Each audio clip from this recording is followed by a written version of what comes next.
Boa noite a todos. É com muita alegria, sob as bênçãos do nosso Mestre Jesus, que estamos iniciando as nossas atividades de hoje. Sejam todos bem-vindos ao Núcleo Espírita Nosso Lar para mais uma noite de estudos. Nós vamos nos manter sempre atentos quanto à prevenção de doenças infecto-contagiosas. Vamos fazer a nossa parte com a devida prevenção para que as nossas palestras possam continuar sendo presenciais. Para isso, nós pedimos que aquelas pessoas que estiverem com algum sintoma de gripe, que, por favor, usem a máscara, que já não é mais exigido, mas só mesmo como uma prevenção. A programação das atividades do núcleo são exibidas no telão antes das palestras. Porém, quem preferir, na secretaria, nós temos a programação impressa, além da modalidade digitalizada. E lembramos que o núcleo possui equipes de visitas a enfermos, com aplicação de passe e fluidoterapia, e também a equipe de implantação do culto do Evangelho no lar. Quem necessitar, busque mais informações na secretaria, tá? Para que nós iniciemos as nossas atividades de hoje, harmonizando o ambiente, nós vamos pedir à nossa companheira Lília que faça a prece para nós. Então vamos todos fechar nossos olhos, porque assim nós vamos nos concentrando, fazendo exercício de respiração, para que os nossos batimentos cardíacos se acalmem. Respire.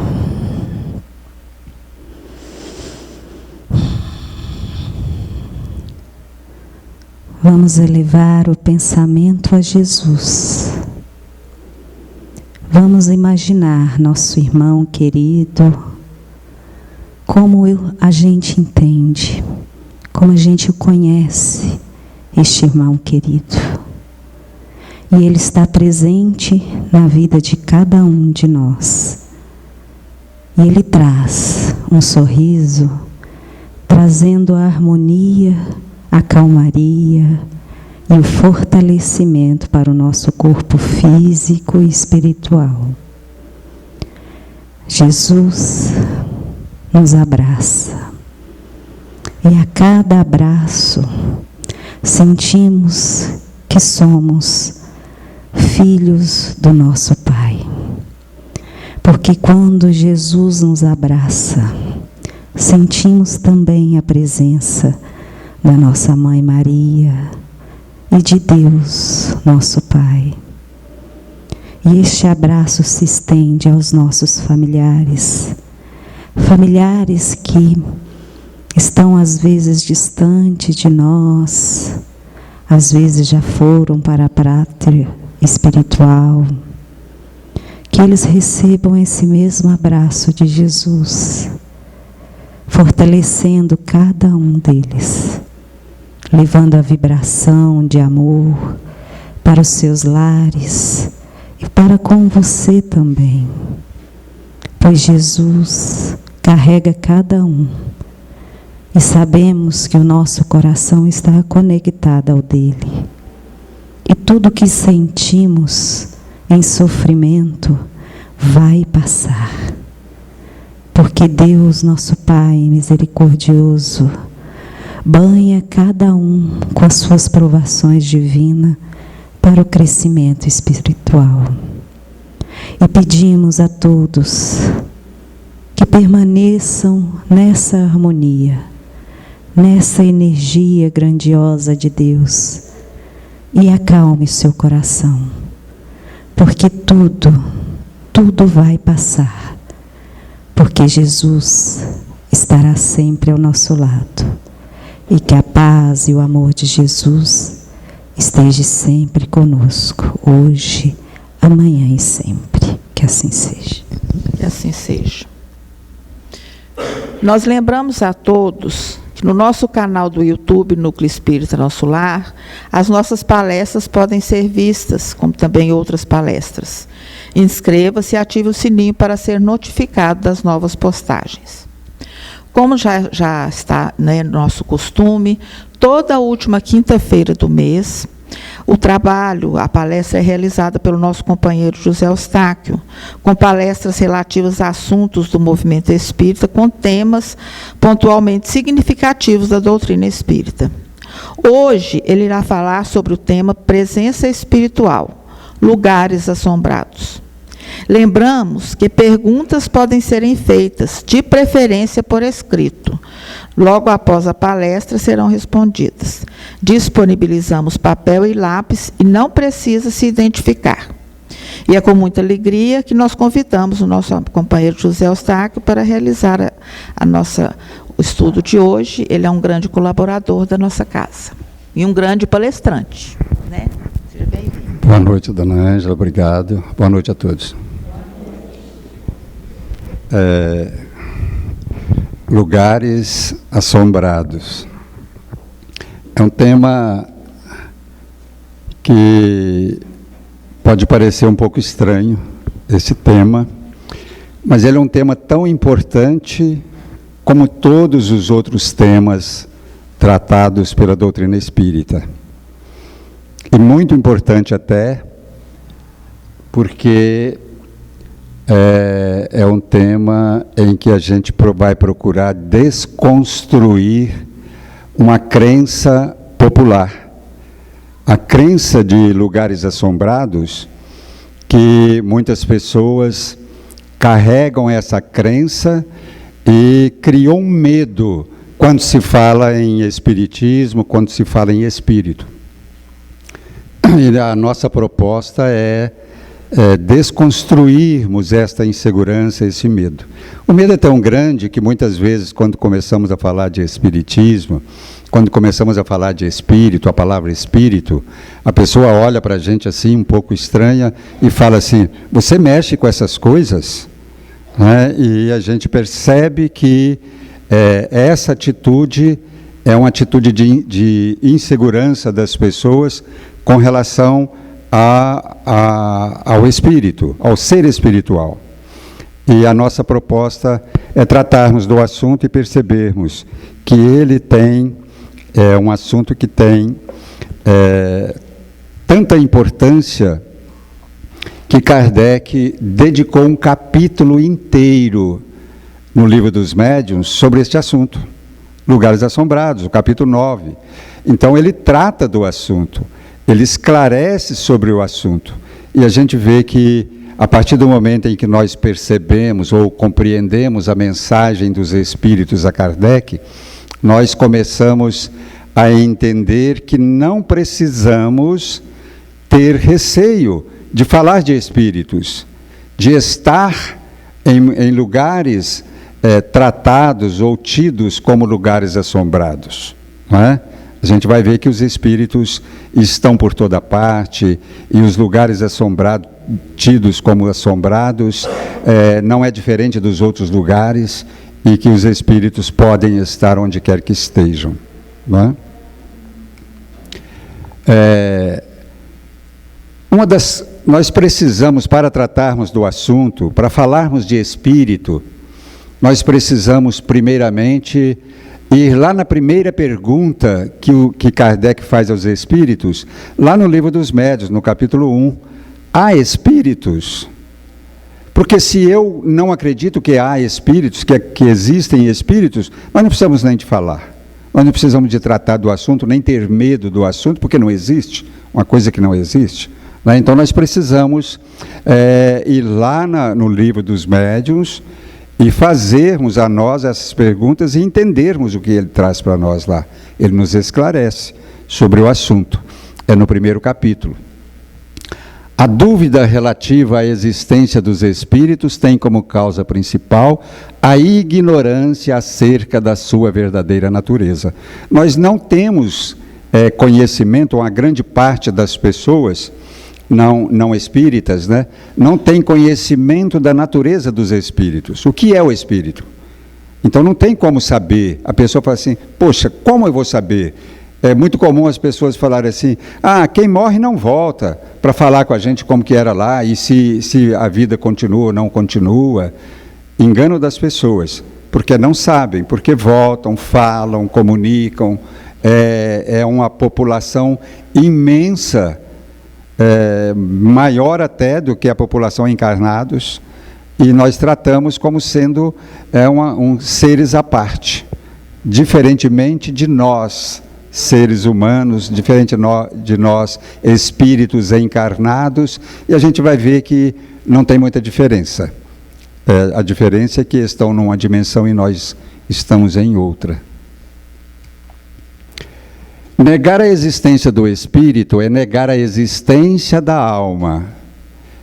Acredita-se que existe alma, mas não aceita que existe espírito. Então a gente fala assim, não, existe alma? Sim, existe alma, porque as religiões, como um todo, praticamente todas as religiões, fala da alma, trata da alma, esclarece sobre a alma, e aí a gente aceita. A gente está vendo aí que é uma questão cultural, é uma cultura, né? Eu aceito a alma, mas espírito, de jeito nenhum, não é? Porque quando fala de espírito, dá-se a impressão de que é outro tipo de seres e que não faz parte de mim, que não faz parte da minha sociedade, da minha compreensão.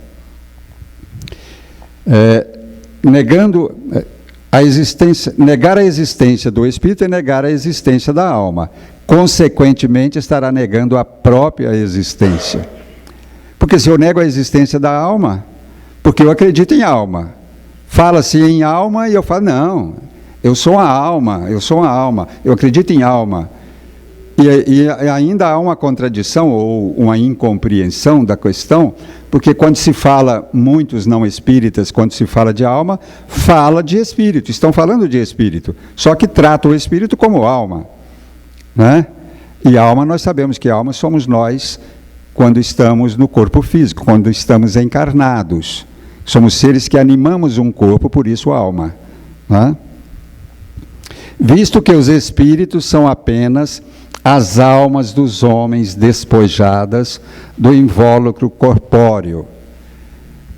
Então, o espírito é o ser que desencarna e vai para o plano espiritual, e aí é tratado como espírito, para diferenciar uma coisa da outra, não é? Então, a alma somos nós, encarnados. Espíritos são os espíritos, são aqueles que já se desencarnaram, que estão na condição em outra dimensão e são tratados e reconhecidos como espírito. Ainda no capítulo 1 do livro dos médiuns, desde que se admite a existência da alma e sua individualidade após a morte, é preciso que se admita também, primeiro, que a sua natureza é diferente da do corpo, visto que, separada deste, deixa de ter as propriedades peculiares ao corpo. Naturalmente, né? As propriedades da matéria, do corpo, a alma não possui essas propriedades. E segundo, que goza da consciência de si mesma. Ela não perde a consciência. Morreu, perdeu a consciência? Não, ela continua com a mesma consciência que sempre teve. Pois é passível de alegria ou sofrimento, sem o que seria um ser inerte, e de nada nos valeria possuí-la. De nada, é como se fosse assim, morreu, acabou. Porque não tem mais sentimento, não tem mais pensamento, não tem alegria, não tem mais nada. Não tem consciência de si mesma. Não é? Admitido isto, tem-se que admitir que essa alma vai para alguma parte. Que vem a ser feito dela? E para onde vai? A gente fala com as pessoas que não são espíritas, que não estudam o mundo espiritual, as questões espirituais, e a gente pergunta, vai para o céu ou vai para o inferno? Não é isso que a maioria das pessoas falam? Não, vai para o céu ou vai para o inferno, ou vai para o paraíso, sei lá.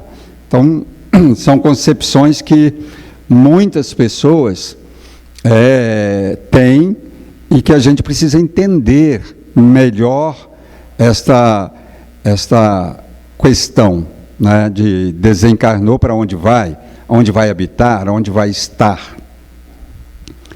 Segundo a crença vulgar, a alma vai para o céu ou para o inferno. Mas onde ficam o céu ou o inferno? É uma coisa a se refletir também, porque o inferno é lá onde se queima aqueles que contrariaram as normas da religião, as normas da igreja, contrariaram as leis de Deus. E paraíso, ou céu, onde é? É um lugar onde as pessoas ficam circunscritas, felizmente, aproveitando todas as delícias de um paraíso sem fazer nada. Isso é céu? O que é o céu? O que é o inferno? Nós precisamos refletir um pouco mais para nós entendermos, dentro de uma visão espiritual, o que é céu e o que é inferno, para que nós possamos assim saber para onde vamos quando desencarnarmos. Porque na verdade nós estamos falando, e eu falei da grande importância de falar de lugares assombrados, falar de espírito, de almas, é porque assim nós começaremos a entender nós mesmos, que somos almas, desencarnando nos tornaremos espíritos libertos do corpo físico e vamos para algum lugar. Para onde vamos? É preciso saber disso. Eu vou para o céu ou para o inferno? Então como? Onde que é esse céu? Onde que é esse inferno? Então é preciso que a gente comece a refletir nisto, porque em algum momento nós estaremos desencarnando, né? Isso faz parte do projeto existencial de cada um de nós. Viver, né? Habitar um corpo, viver experiências e desencarnar. Retornar ao mundo espiritual de alguma forma, né? Para algum lugar. Então é importante que façamos uma reflexão, possamos entender a nossa proposta, a nossa jornada e para onde vamos. Sendo este espírito a alma do homem desencarnado, habitando algum lugar, pode ele se comunicar conosco, matar a saudade? É onde eu disse que muitas pessoas dizem assim, ninguém volta para falar. Poxa, eu penso que isso aí não seria uma proposta do Deus que eu conheço, do Deus que eu imagino ser o Deus que eu acredito. Não é uma proposta, porque se não pode se comunicar, se desencarnou, acabou, todas aquelas pessoas ficam no passado e nunca mais a gente se encontra, isso é muito doloroso, realmente seria um sofrimento atroz, né?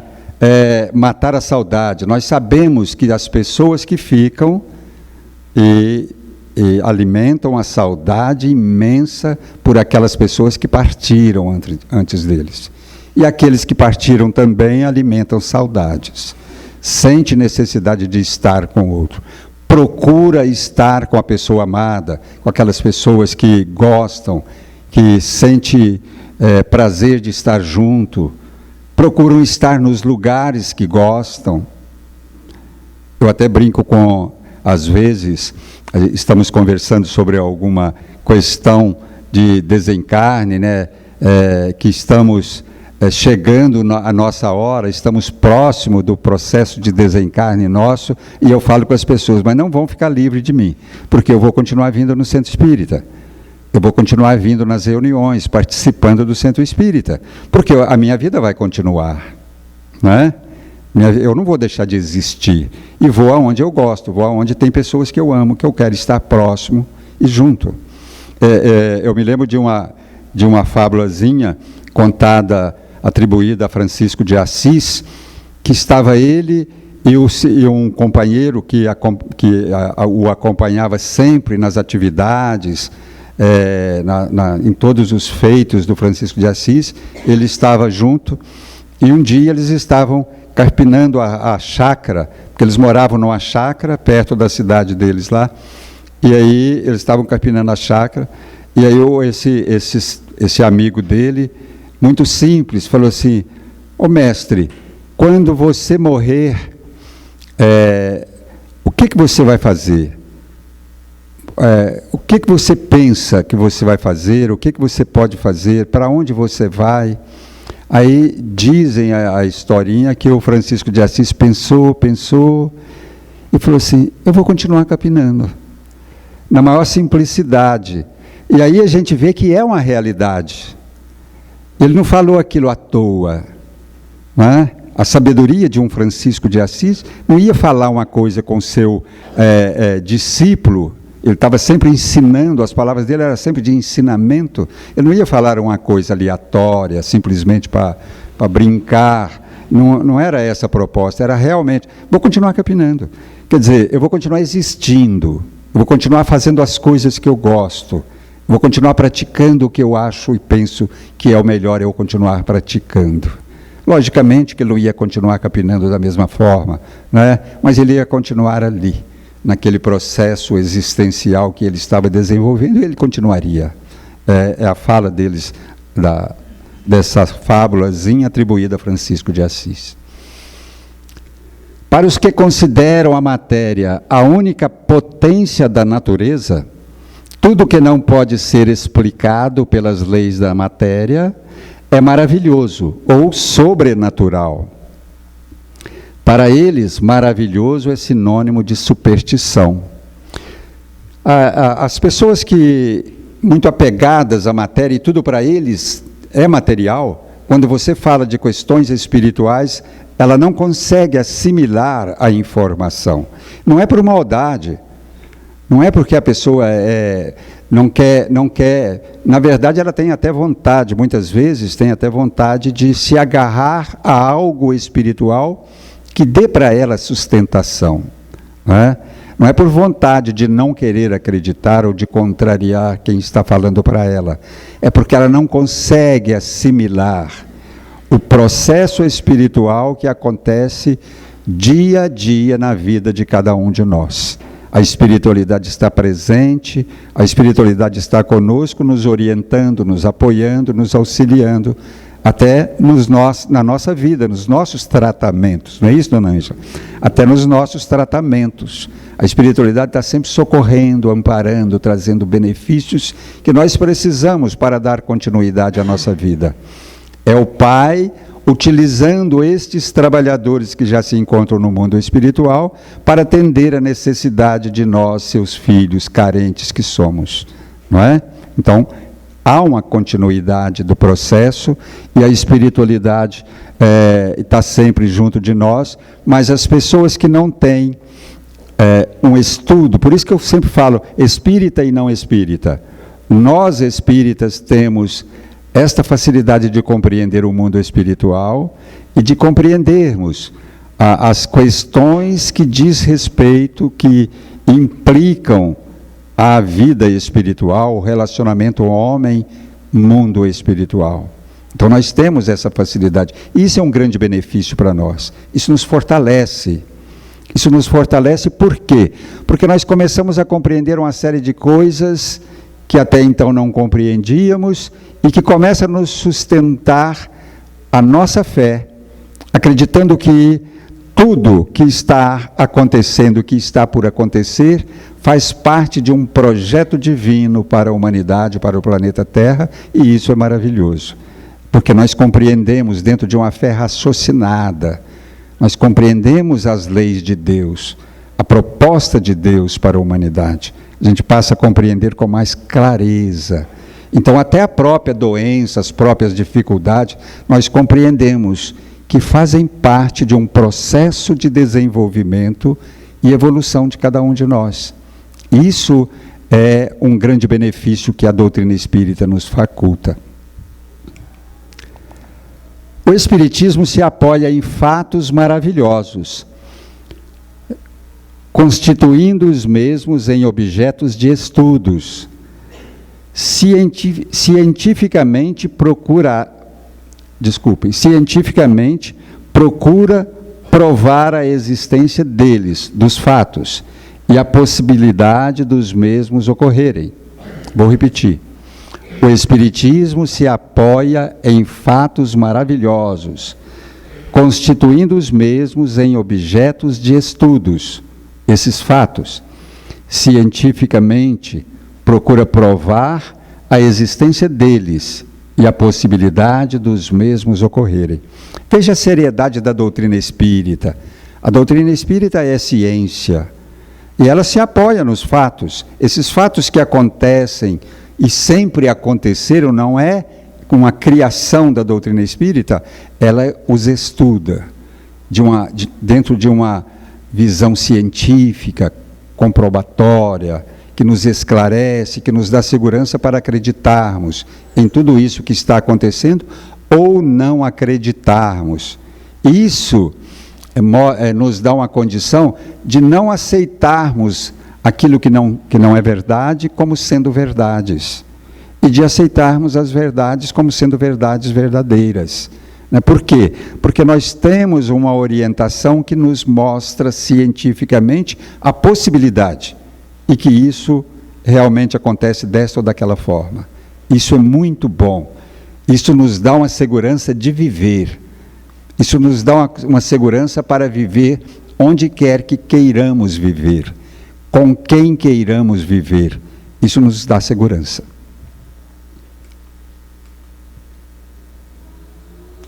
Apenas reconhecemos que pode ter havido uma aparição. Ali está aparecendo um espírito, que nós falamos de espíritos, lugares assombrados.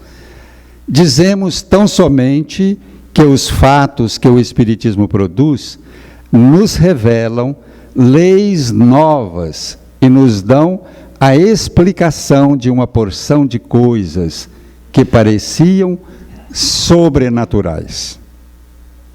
É muito interessante isso aqui. Apenas reconhecemos que pode ter havido uma aparição. Dentro dos estudos, da busca de comprovação, acreditamos que pode haver, sim, aparição de espíritos. Dizemos tão somente que os fatos que o Espiritismo produz nos revelam leis novas, leis que a própria ciência mundana ainda não consegue entender e muito menos aceitar, porque vai de contrário aos princípios que ela adota.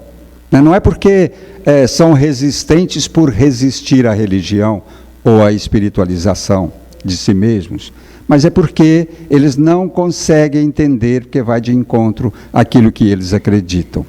Mas nós sabemos, nós conhecemos todas as leis da natureza, nós conhecemos todas as propostas das leis de Deus? Não conhecemos.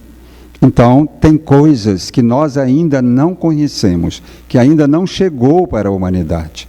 E nós estamos vendo com a evolução do planeta e a evolução social, que novas situações, novas leis, novas propostas, vai chegando e nós vamos compreendendo o mundo de uma forma tão diferente do que compreendíamos há algum tempo atrás.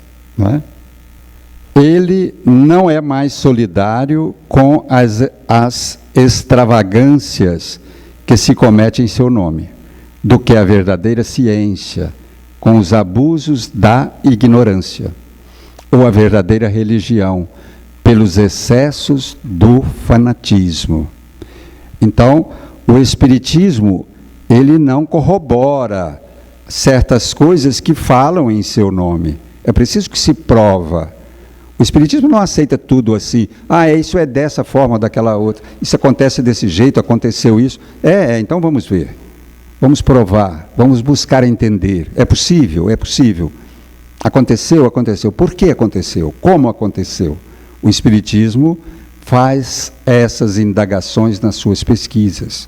O verdadeiro espírita, ele busca compreender cada acontecimento na nossa vida, no mundo, na natureza.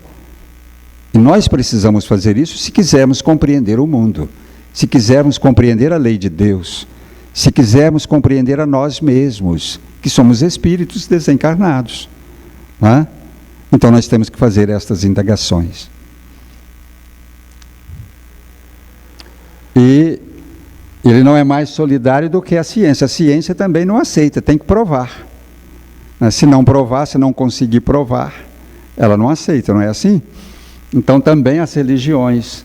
Tem pessoas que utiliza a sua participação em determinadas religiões de uma forma tão fanática, né? De uma forma tão que nós percebemos que falta o verdadeiro conhecimento daquela própria religião da pessoa, porque está caminhando por um caminho que não é a proposta da religião, principalmente não é a proposta da espiritualidade, né? E muitas vezes, por fanatismo, por ignorância mesmo, nós vamos por este caminho. O Espiritismo não corrobora, ele não apoia esse tipo de ação, de atitude que muita gente desenvolve e busca.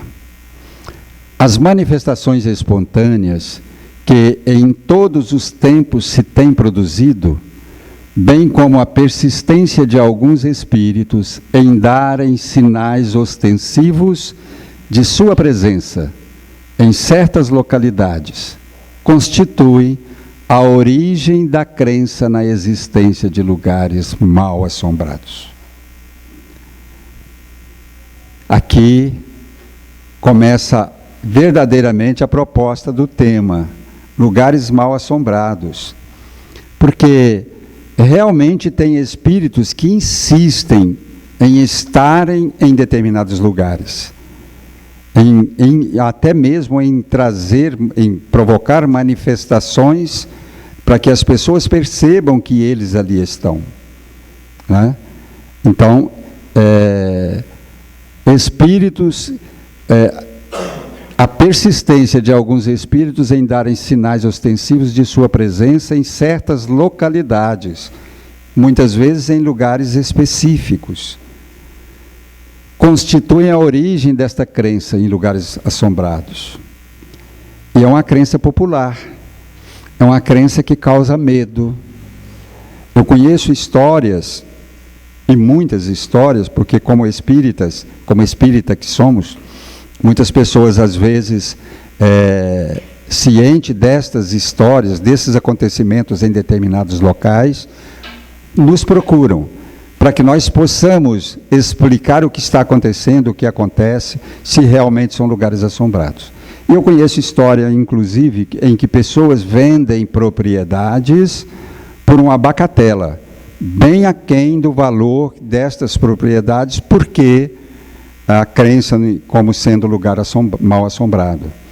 E aí ninguém quer comprar e eles vendem por qualquer preço, porque eles também não querem manter aquela propriedade.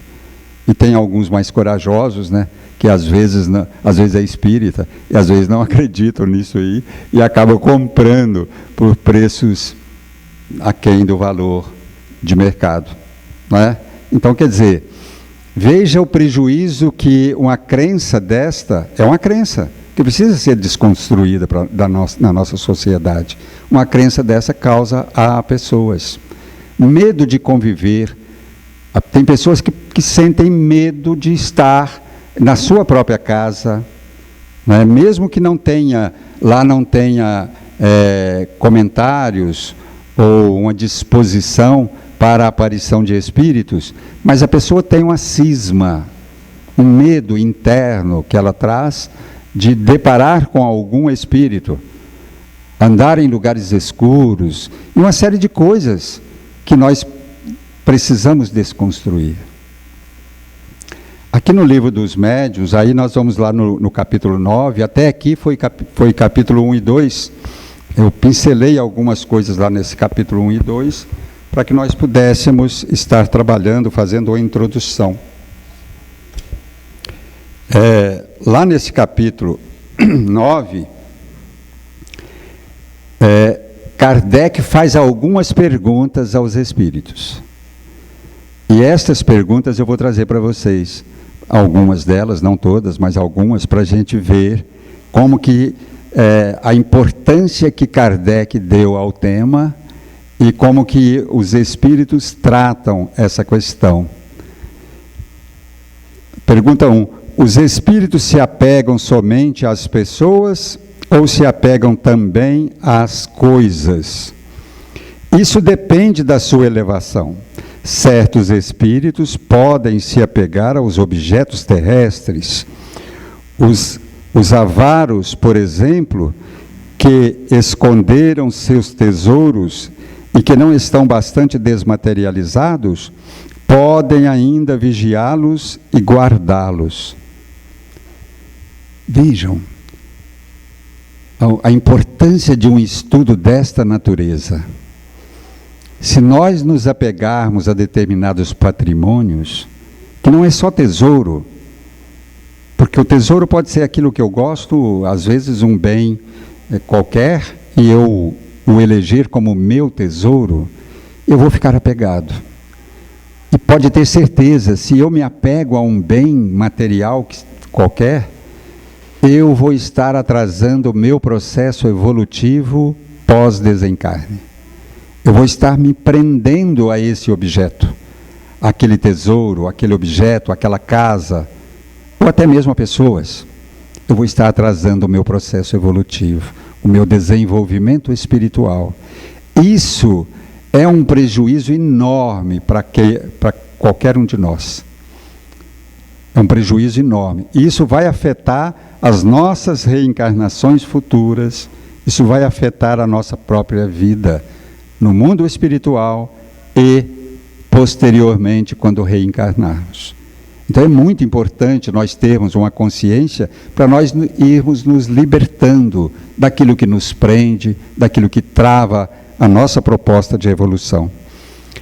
Uma vez que o apego dos espíritos por uma localidade é sinal de inferioridade, é igualmente uma prova de que são espíritos maus? Então, muitas vezes, nós sabemos, ou percebemos, ou demonstram eles, que estão presentes em determinado local. É espírito mau? Porque às vezes não é um mau espírito, porque está aparecendo é um mau espírito. Seguramente que não. Um espírito pode ser pouco avançado, sem ser mau por isso. Não ocorre o mesmo entre os homens? Pouco avançado, mas não é um homem mau. O espírito também, às vezes ele não tem uma evolução intelectual e até mesmo moral, mas ele não é um ser mau.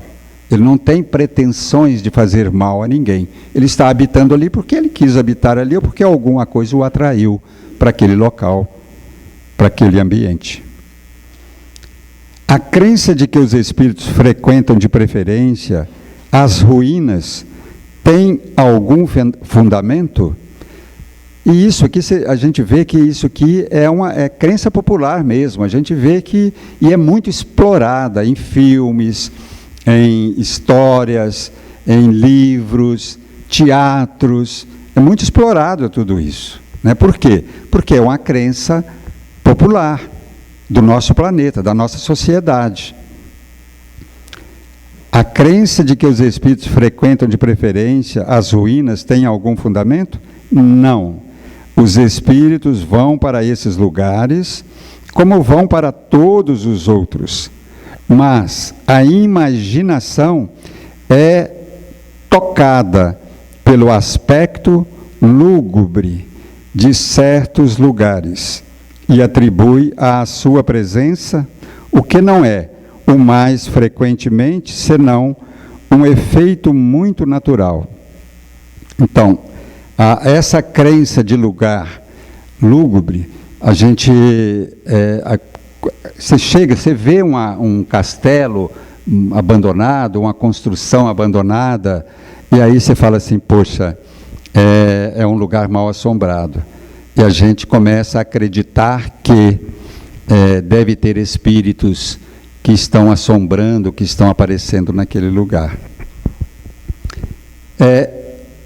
E aí ele fala aqui que não, né?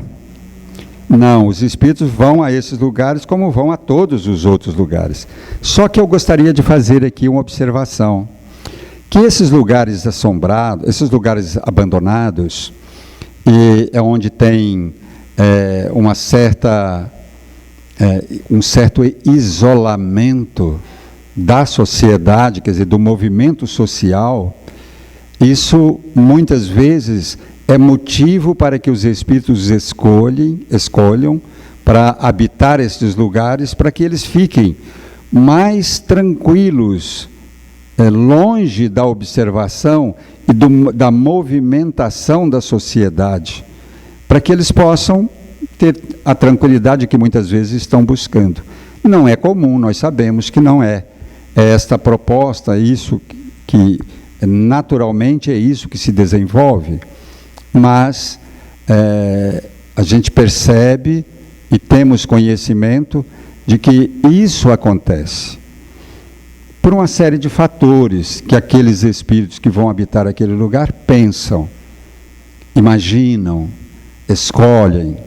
Né? Não, a gente vai, mas é interessante a sua colocação das irmãs Fox. Mas eu quero trazer uma colocação nossa, observação nossa, daqui mesmo, daqui de Itaúna e daqui do núcleo. Né? Eu não sei se é do conhecimento de todos, em que o núcleo, aquela parte de lá do núcleo, dos banheiros para lá, embaixo, principalmente embaixo, na parte de baixo, a de cima não estava construída, a parte de baixo era uma construção abandonada, entre aspas. Abandonada por quê? Porque foi fechado e a gente só funcionava para cá, porque a gente não tinha condições de acabar a parte de lá. Né? Então ela ficava meio que abandonada, meio fechada e tal. E certo dia, nas nossas reuniões mediúnicas, alguns espíritos manifestaram na nossa reunião mediúnica e disseram que habitavam aquele local lá, e eram espíritos ignorantes, que não tinham esclarecimentos, não eram totalmente maldosos, tinham alguns propósitos não bem dignos, mas não era mais ignorantes. E eles manifestaram dizendo que habitavam lá, e nós perguntamos por que habitavam aquele espaço. Eles falaram, não, porque lá é mais tranquilo para nós. Como é que é? É mais tranquilo para nós, é refúgio. E principalmente, segundo eles, porque nós induzimos algumas pessoas, alguns jovens, que nós encontramos no bar, bebendo no bar, bebemos com eles e induzimos eles para virem para cá. Aí vinham alguns jovens e usavam droga lá dentro. E aí os espíritos os estavam conduzindo para isso. E aquele local era um local em que eles habitavam ali. Não é? Então a gente percebia que nós estávamos aqui com a construção e criando um refúgio, um lugar onde espíritos elegeram como um lugar para se refugiar e principalmente para trazer aqueles que eles estavam acompanhando para que pudessem ficar ali escondidos usando as suas drogas. Né? Então isso nós vivenciamos. Nós temos mensagens, me parece que tem a mensagem até hoje, eles falando sobre esses assuntos. Vou continuar aqui as perguntas, viu, Roseli? Porque tem algumas coisas que nós vamos tocar nesse aspecto. Qual a origem da ideia de que os espíritos vêm de preferência durante a noite? A impressão produzida sobre a imaginação pelo silêncio e a obscuridade. Obscuridade, essa palavra responde àquilo que nós falamos do refúgio, né? Todas essas crenças são superstições que o conhecimento racional do Espiritismo deve destruir. Porque não é uma prática, acontece por circunstâncias, por situações momentâneas, mas não é uma prática que os espíritos elegem, escolhem que isso deva ser dessa forma. Não é? Os espíritos voltam de preferência aos túmulos onde repousam seus corpos. Vamos entrar nisso aí agora. O corpo não é senão uma veste. Eles não se ligam mais ao envoltório que o fez sofrer, do que os prisioneiros às suas cadeias.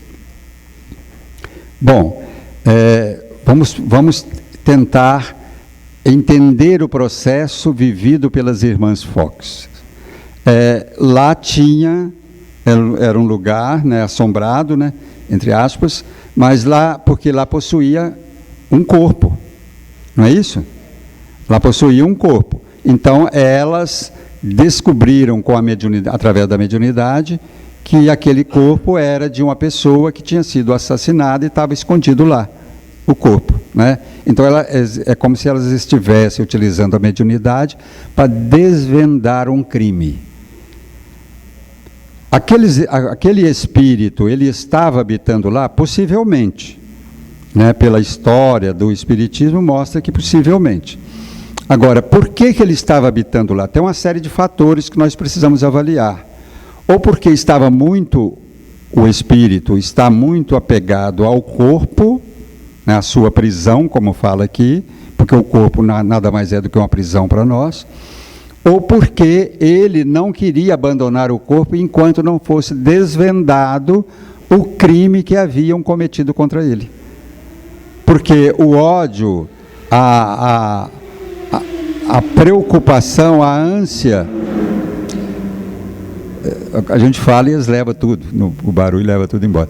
A preocupação, a ânsia do espírito em desvendar aquele crime, para que o seu assassino fosse punido, pode ser, não estou dizendo que é essa a questão, mas pode ser que o manteve junto ao corpo, porque para proteger o corpo e falar, não, nós vamos, de alguma forma, em algum momento, nós estaremos trabalhando para que isso seja desvendado.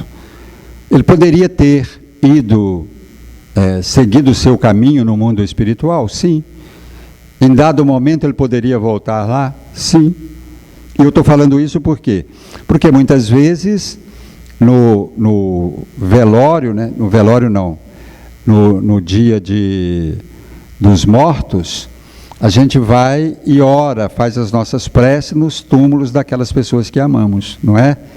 E muitas pessoas imaginam que aqueles seres estão ali habitando, estão ali próximo, estão junto daquele túmulo. E muitas vezes eles nem estão ali mais, às vezes até já reencarnaram, já estão em outras paragens, eles estão seguindo o seu caminho. Mas isso, Kardec pergunta isso para os espíritos, isso é benéfico? A nossa oração ali é benéfica para eles? Sim. Porque eles percebem que nós continuamos amando-os, que nós continuamos vibrando positivamente para eles, oferecendo energias de reabilitação, de alegria, de saudade, de amor por eles. Então é benéfico? Sim. Ir lá no túmulo e orar para os nossos entes queridos? Sim, é benéfico. Agora, acreditar ou querer que eles estejam lá? Não. Porque se eles estiverem lá, eles estão apegados ao corpo e vão estar lá em sofrimento, né? Porque a proposta, eu me libertei da prisão, é nem olhar para trás. Não é assim que o prisioneiro, a gente vê, o prisioneiro quando ele sai da prisão, ele faz tudo para não voltar para lá, né? Nós também, quando abandonamos o corpo, quando nós desencarnamos,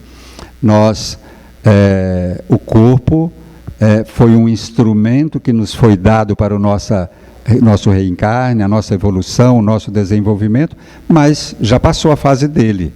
Nós temos que devolvê-lo à natureza, e de preferência da melhor forma possível, né? Em melhores condições possíveis, né? Devolver o corpo.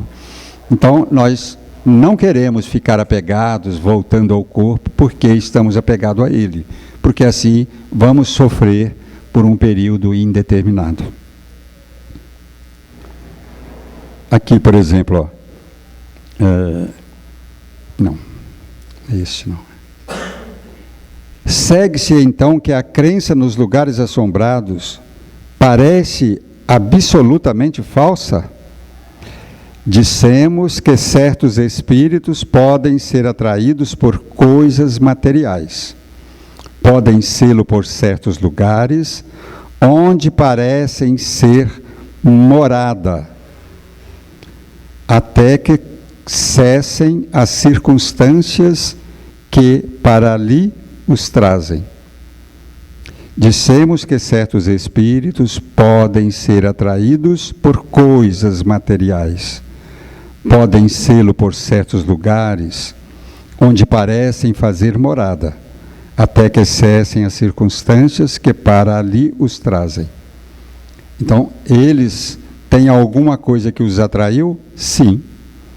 Eles não estão ali, simplesmente não vão morar ali. Por exemplo, aqui, o que os atraíram para que eles pudessem estar habitando aquele espaço ali que estava abandonado? Era um refúgio, era para trazer os seus, aquelas pessoas que eles estavam usando, que usavam droga, para que eles pudessem ficar refugiados e pudessem usar a droga mais livremente. E automaticamente aqueles irmãos desencarnados fariam uma parceria com eles de usar a droga juntamente com eles. Não é? Quais as circunstâncias que podem para ali conduzi-los? A simpatia por algumas das pessoas que os frequentam, os lugares, ou o desejo de se comunicar com elas. Então, por isso que eu falei, desencarnando eu vou estar aqui, vindo no núcleo. Por quê? Porque tem pessoas que eu amo, matar a saudade, comunicar com elas. Então a gente vai estar sempre próximo. Não é? Porque, mas então o núcleo tem espíritos que estão aqui, sim, como tem lá fora, como tem em determinados locais aí fora, que a gente nem imagina. Como tem na minha casa, como tem na rua. Tem espíritos por todo lado. Onde é o céu? Onde é o inferno?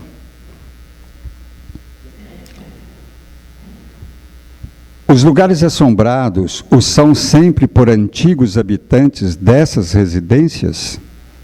Algumas vezes, mas nem sempre. Algumas vezes, os lugares assombrados, por quê? Porque é apegado à matéria, é apegado ao lugar. Não é? Aquela casa que está assombrada, muitas vezes, estudos, e nós temos comunicações nas reuniões mediúnicas que nos orientam, esses espíritos que estavam naqueles locais.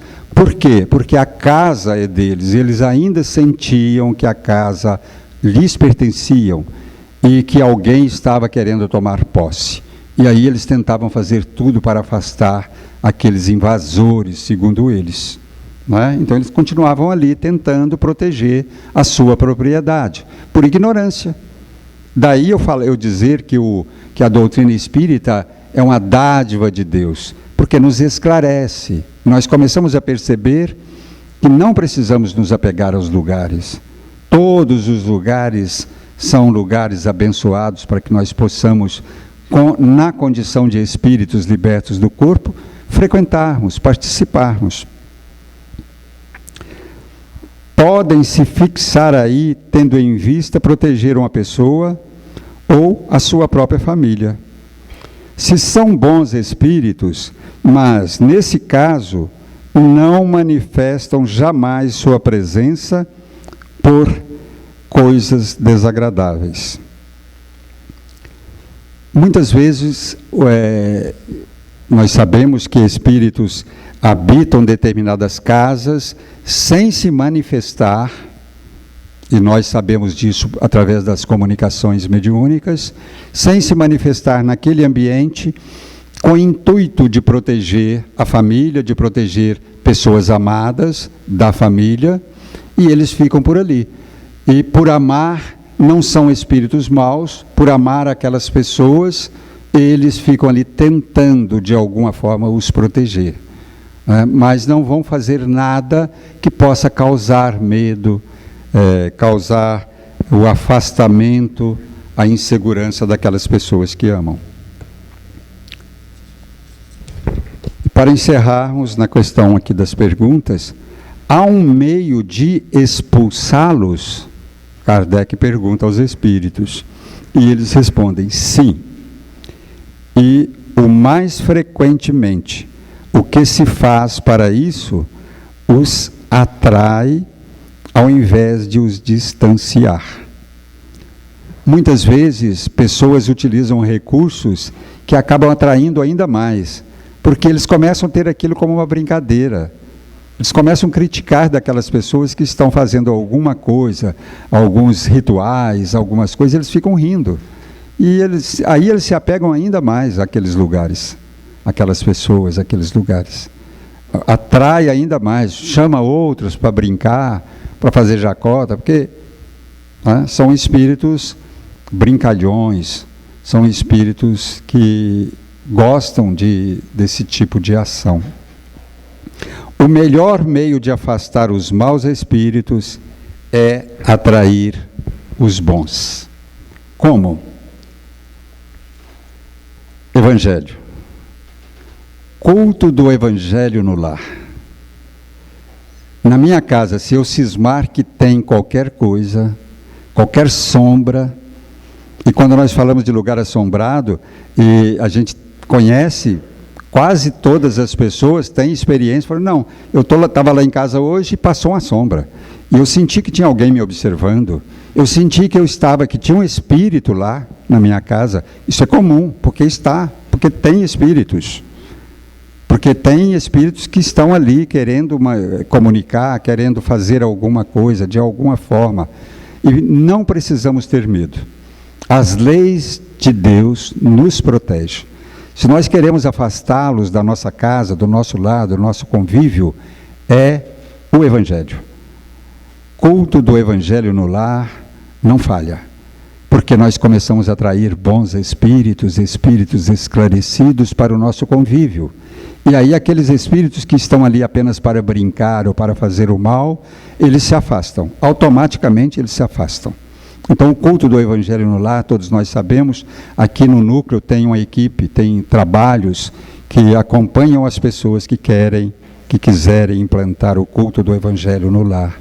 É muito simples, é alguns minutos por dia ou por semana, do jeito que a pessoa achar melhor. Mas tem pessoas que fazem todo dia.